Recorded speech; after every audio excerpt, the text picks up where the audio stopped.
As I see a lot of young women in colleges and professional schools, oh my God, they're smart. They are so smart. So you're seeing the rise of female talent. And that female talent has to be put to use for the country, because the country is going to be the biggest competitive advantage of India is going to be its talent. That's really what India has. India doesn't have huge amount of natural resources, but it's got a tremendous amount of talent.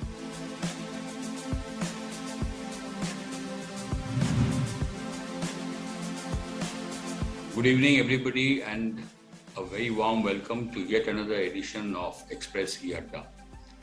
Indra Nooyi, our guest today, is a trailblazer and role model for millions of women around the world.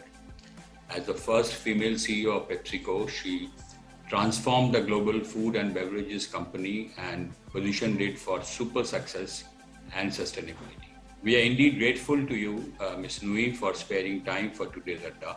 So my first question to you is, one of my personal takeaways from your book is that it holds a mirror to leaders on why it's not necessary to put up a show of being a superwoman or a superman all the time. I found it quite interesting because as many CEOs or political leaders for that matter find it absolutely impossible not to project this larger than life image all the time. Probably because of the spotlight that is always firmly on them. What's your take on this issue? Well, I think if you try to, leadership is a tough assignment. And as you ascend to the top of a company and become a CEO, life is very, very difficult. The competing priorities, the responsibility that you have, it's a daunting assignment. And if you go to these jobs where you're in the public eye and try to craft an image of yourself that is not authentic, that veneer will slip very often, and then people will see through you. So one of the things that I decided was I'm not going to create a new veneer for myself. I am who I am. And, trying to juggle the priorities of work and family and kids and anything else I wanted to do is just not easy. So I'm going to tell people how hard it is. I'm going to use a support system to help me manage all of this stuff. And things are going to fall through the cracks. But if I'm human and talk about it honestly, then I don't have to constantly think about what image should I create for myself today. That's an added job. So people sort of saw me for who I am, faults and all. And that made me more comfortable and more effective, I guess, as a leader, because I focused all that extra energy on my work and my family. Now, we've had a pandemic for the last 2 years. If you were to write your list of global mega trends after the pandemic, post-pandemic, what would you take out from that list? What would you add to that list? The 5 mega trends. One, over the next decade or two, you're going to see much bigger growth in population in Asia and Africa than the rest of the world.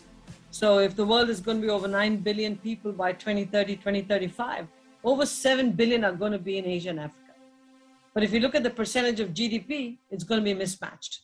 So we have to really worry about Asia and Africa not just growing in population, but also how do we increase the wealth? How are those regions going to increase their wealth?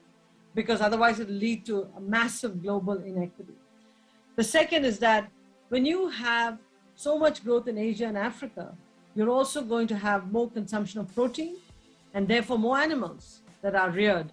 That could result in more epidemics and pandemics as viruses jump from animals to human beings. So we have to be ready and have public health systems that prepare us for epidemics and pandemics. Third, climate change is going to impact us massively. Again, density of population, water shortages, all of these issues might start with Asia and Africa that get impacted the most and then flow to the rest of the world. But climate change is going to be a big issue. The fourth is the aging of the population. All over the world, birth rates are low, except in Africa and maybe parts of Latin America. But everywhere you're seeing an aging population. And women are wanting to rise up in the workforce and are being held back. But if you have an aging population and you don't create support structures for women to work, you won't be able to take care of the aging population. So we have a big mega trend that's worrying me. And finally, the dizzying pace at which technology is moving and changing. it's going to upend everything we know. We don't even know how it's going to upend us, but it's going to upend us in massive ways. So these are the 5 mega trends that are going to happen, whatever we do. In India, we now see rising female turnouts in elections. We also see many politicians now, whether it is Nitish Kumar in Bihar or even Narendra Modi at the center, or Priyanka Gandhi in UP recently, targeting and addressing specifically the woman constituency. So we also have, reservation at the level of panchayats for women. What are the gaps that worry you when you look at India in terms of women coming forward in different spheres? What is the India story that you want to tell your daughters, and that you find that the gaps are still too wide and they're taking too long to fill up? It's interesting as I observe India, the women in India are hungry to study, to have economic freedom, to stand on their own 2 feet. They don't want to depend on somebody else, put their hand out for money and be treated badly. And I don't think any Indian parent gives birth to a daughter and says, I just gave birth to an unpaid laborer for life. I don't think they say that. They say, I've given birth to a child. I want this child to be educated, dreams soar. At least that's the only family structure that I know of. The second thing is, as I see a lot of young women in colleges and professional schools, oh my God, they're smart. They are so smart. So you're seeing the rise of female talent. And that female talent has to be put to use for the country. Because the country is going to be, the biggest competitive advantage of India is going to be its talent. That's really what India has. India doesn't have huge amount of natural resources, but it's got a tremendous amount of talent. How do you really take advantage that all of the talent, not just a portion of the talent? And I think women are part of that. Generally, Ms. Nooyi, leaders in the corporate world are usually reluctant to take a public position on sensitive issues. One exception, of course, was the position taken by big tech on immigration, for example. As a powerful voice in corporate America, how do you see this? Do you think corporate leaders in India as well as elsewhere are too scared of talking truth to power?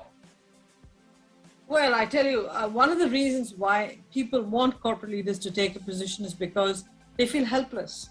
They don't know how to reach government and articulate their point of view.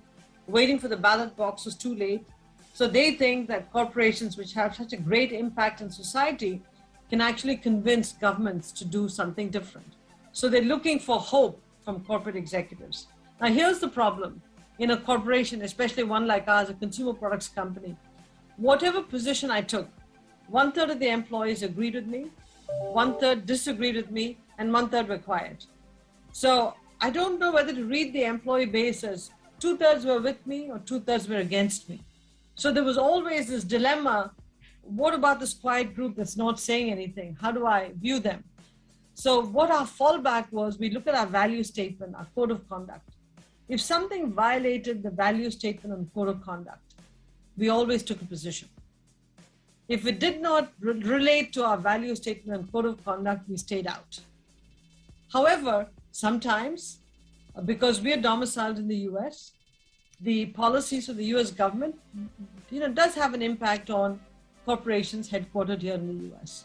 And so we have to go along. For example, if a certain country is on a no trade list and we have to get an OFAC license, that changes the whole nature of the way we do business with that country. So in those cases, we have to rethink how we do business. And we have to publicly pull out or change our model.